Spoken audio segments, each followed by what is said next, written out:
China. Indirectly, that leads to creating jobs for 450,000 people in the supply chain.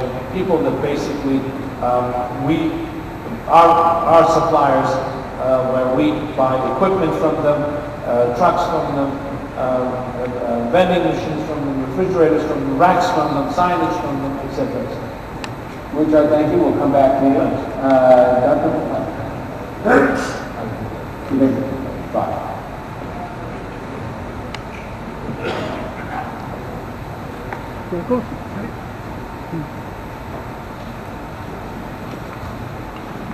Thank you very much, Mr. Chairman. I'd like to thank the organizers of this extremely important meeting. It's a great privilege and always a delight to be here in Mexico. And I think what His Excellency the President said this morning is something that goes straight to the heart. He said, this is your home, irrespective of where you come from. And you certainly feel you're at home. I certainly feel that it's a delight to be here. Thank you. And I'm very grateful for the comments that you made, Mr. Chairman, and a very good friend and someone who I admire enormously, Mr. Kent, has made. We really need to bring about a shift in economic policy. We really need to create a new economy. It's absolutely clear that business as usual is not going to work. And I'd like to submit that one reason why it won't work is simply because we have to take care of the global commons. For much too long we have exploited the global commons without giving anything back to it and without even including in our cost and price system the cost that we are imposing on the global commons. And this includes the water resources of the planet, the air that we breathe, and certainly the stability of the climate which has sustained life for so long. Now, what I'd like to do is basically give you some findings from the fourth assessment report of the IPCC, and I'd also say a little more as we go along. So let me start with the first slide. I'd like to emphasize something which His Excellency the President also mentioned this morning. We know for a fact, based on observations, that intense tropical cyclone activity has increased in the North Atlantic since about 1970. And he mentioned the great increase in intensity and frequency of hurricanes and other extreme events in this country, parts of North America, the US, and Guatemala. And I've been to Guatemala myself and I've seen the kind of havoc that's been created over there.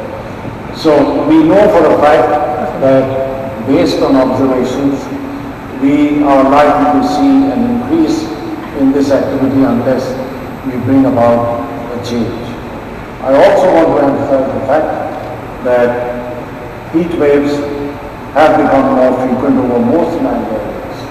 And an example of that is the terrible heat wave that afflicted a large part of Europe, centered largely around Paris and other parts of France, where somewhere between 35 to 40,000 people died.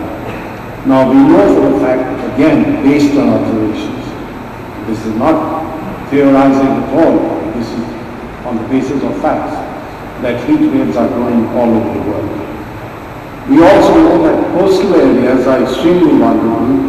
Coastal erosion and inundation of lowlands as sea level rise takes place, flooding the homes of millions of people living in low-lying areas. The salinity of groundwater, especially along the coast, is going up because as sea levels rise, then the intrusion of seawater further onshore and thereby affecting the salinity of underground water resources becomes a serious problem. There's also significant loss of coastal ecosystems affecting the aquaculture industry. Coastal areas with tourist-based economies where major adverse effects on tourism are likely. And this incidentally is also happening in those areas where you need a regular regime of snowfall. But what has happened in recent years is clearly an unevenness in the extent of precipitation that is taking place in several of these areas. We also know that all of this will have an impact on food security. Now, water stress at low latitudes means losses of productivity for both rain-fed and irrigated agriculture. And may I submit that the worst affected areas in the world are those that are lying in Africa. There are hundreds of millions of farmers whose lives and livelihoods are totally dependent on rain-fed agriculture. And as the patterns of rainfall change, and in general, may I give you a conclusion that we've come up with, in most of the upper latitudes, there's an increase in precipitation, and often this takes the form of snow. In lower latitudes, we find typically there's a decline in precipitation. So those who are practicing farming in the low latitude countries clearly have a serious challenge ahead of them. And we've estimated that as a result, there could be yield reduction in agriculture on account of climate change and climate variability up to 50% by 2020, just remember, in some African countries. And there are similar changes, though of course not quite as severe, taking place in other parts of the world as well. Now, I'd like to highlight the importance of taking a totally different approach as far as development is concerned, where we would necessarily have to ensure that energy efficiency improves substantially and that we are able to use and harness renewable sources of energy on an increasingly large scale. Now, some countries are doing this already. I can give you the example of China. We know is investing heavily in renewable energy technology development, as well as production of devices and dissemination of these technologies across the country. We also know that last year, for instance, the Republic of Korea announced that they would be spending $35 billion on the development of renewable energy technology. And since we're talking about employment, the scheme that they have in mind is going to create something like 110,000 jobs. So let me emphasize the fact that with the development of some of these new technologies, we will ensure that we would not only bring about early stabilization of the climate system of this planet, but also enormous win-win opportunities, such as through the expansion of employment. And here, I think the point that was made by Mutar is totally relevant. We have to find means. You gave the example of how they're using products from sugarcane for production of something that conventionally used plastic and other materials. And I think all of these innovations will create opportunities by which we can enhance employment. Now, I want to draw your attention to this table, which is rather important. Just focus on the first row of the numbers given over there.